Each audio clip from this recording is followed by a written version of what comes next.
Heart Medicine Devotion. Come again, Emmanuel. Isaiah 9:7.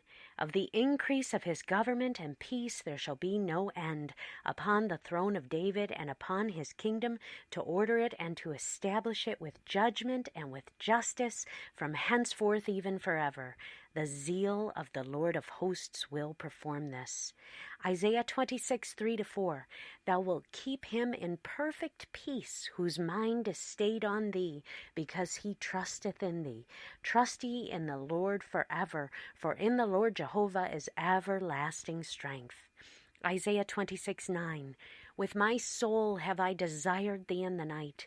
Yea, with my spirit within me will I seek thee early. For when thy judgments are in the earth, the inhabitants of the world will learn righteousness. Matthew 1:23. Behold, a virgin shall be with child, and shall bring forth a son, and they shall call his name Emmanuel, which being interpreted is God with us. Scripture reading, Isaiah 26. This is the first truly peaceful morning I've had in a long time. Yesterday was our last day of school before Christmas, and yet Christmas itself is still a couple of days away. And right now, my coffee cup and I are resting on this sweet little cushion of uncommitted time. I've got to tell you, this is a good Christmas in the Brokaw household, not because of what we have, but because of who we have. After a year or more of struggles and strained relationships, God has brought some things full circle for us, and He has restored things that seemed forever lost only last year. In Isaiah 26, the Emmanuel comes full circle, and peace, goodwill to men is restored on the earth. This chapter refers not to the Bethlehem birth, but to the second coming of Christ following the tribulation.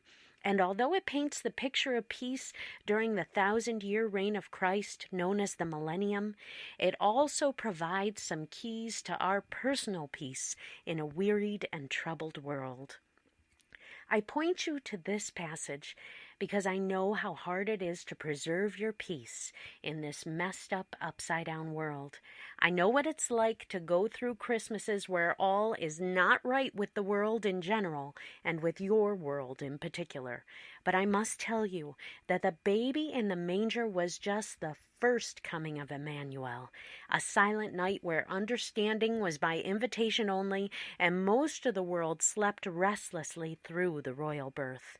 It was marked by obscurity, humility, and an unimpressive cast of characters, as God's greatest plans so often are.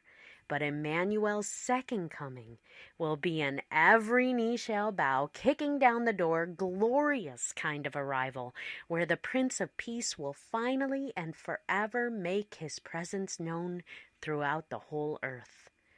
We wonder how the Jews could miss their own Messiah, but it's easy to understand when you read Isaiah.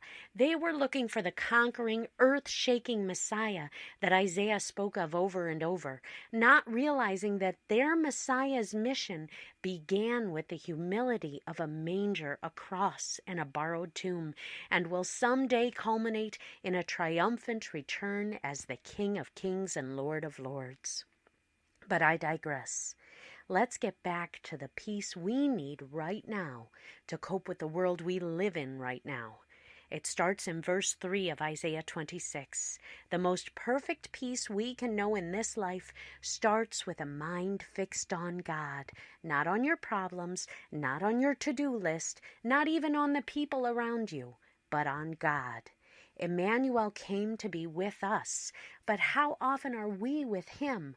Are we so wrapped up in the cares and calls of this world that He doesn't even have a foothold in our thoughts? The second key to peace is in verse 9, where Isaiah's soul desires God in the night and then early in the morning. I don't care how busy you are. There is a time in the wee hours of the morning where your thoughts are your own and you decide how to spend those moments. And when you lay your head at night, you control the last few minutes of consciousness before you drift off to sleep. Have you given any of that precious private time to God? It may just be the missing piece to your peace.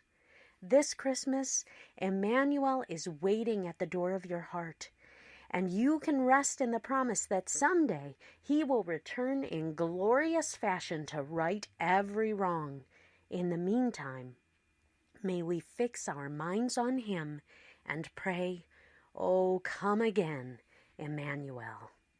Your prescription. Have you truly invited Emmanuel into your heart and your life? You don't have to spend Christmas without hope. Emmanuel came to save us, and he's coming again. Merry Christmas, and God bless you.